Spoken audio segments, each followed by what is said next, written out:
আসসালামু আলাইকুম। আপনারা যে যেখান থেকে আমার ভিডিওটা দেখছেন, আজকে একটি সতর্কবার্তা নিয়ে আসছি।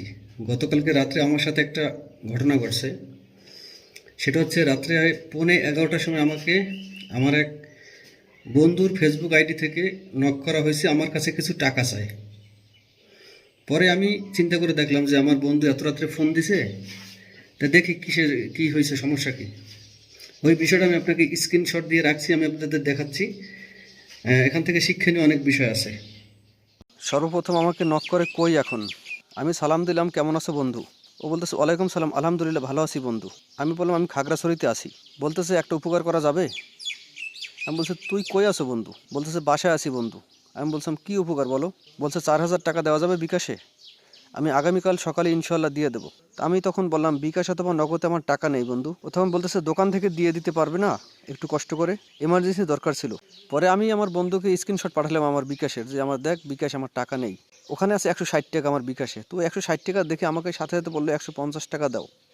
নিচে ওখানে ওর বিকাশ একটা নাম্বার লেখছে, বিকাশ পার্সোনাল নাম্বারটা পরে রিমুভ করে দিছে। পরে আমার সন্দেহ জাগলো যে যখন ও 150-60 টাকা দেখে 150 টাকা চাইলো, এটা কেমন বন্ধু হইলো? আমার তো প্রথম 4,000 টাকা চাইছে, ও তো 160 টাকা দেখে আমাকে বলা উচিত যে না দোস্ত ঠিক আছে থাক, দরকার নেই, অথবা ম্যানেজ করে দিতে পারলে ভালো হয়। কিন্তু যখনই দেখলাম 150 টাকা তখন আমার সন্দেহ জাগলো। তখনই ও জিজ্ঞাসা করলাম তোমার পুরাতন ফেসবুক আইডি কই, এটা কেন? তখন বলতেছে এইটা নক দিলাম, দিয়ে জানাও বন্ধু। তখন আমি বলছি আমার বন্ধু নূরনব্বী নয় তুমি?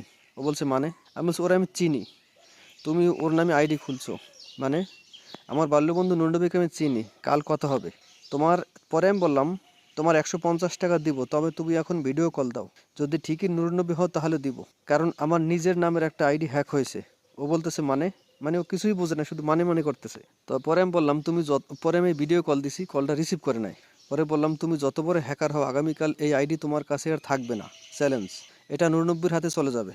পরে দেখি কোনো রিপ্লাই নাই। পরে বললাম তুমি ভিডিও কল ধরেনি মানে আমার বন্ধু নূরনব্বী না তুমি? আমি জিজ্ঞেস করলাম তুমি আমার বন্ধু তাই তো? তোমার পার্সোনাল ফোন নাম্বার দাও। দাও না বন্ধু, আমি নূরনব্বীকে 4 বছর যাবৎ চিনি।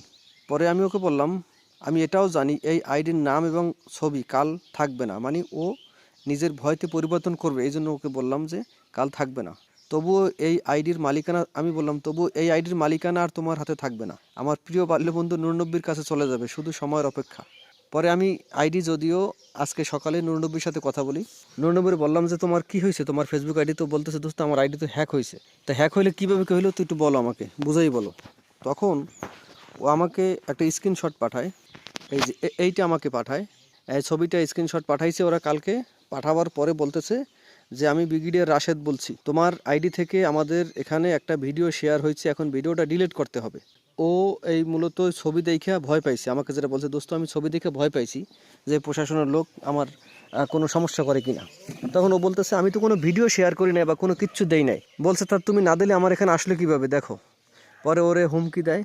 পরে বলছে ঠিক আছে তোমার ভিডিও আমরাই ডিলিট করে দিচ্ছি, তোমার কাছে একটা লিঙ্ক দিচ্ছি, এই লিঙ্কটা ওপেন করো, আর এখন ওটিপি চাবে, ওটিপিটা দিয়ে দেবা, তাহলে ভিডিওটা আমরা ডিলিট করে দেবো। ও করছে কি সরল মনে সেই লিঙ্ক ওপেন করছে, আর তারপর একটা ওটিপি চাইছে, ওকে ওটিপি দিয়ে দিছে। এরপরে আইডি তাদের নিয়ন্ত্রণে চলে গেছে। পরে 10টার মধ্যে আইডিটা আমাদের নিয়ন্ত্রণে আনছি। এখন এটা উদ্দেশ্য হয়েছে, ভিডিওটা দেওয়ার উদ্দেশ্য হয়েছে একটাই, আপনারা একটু সতর্ক থাকবেন।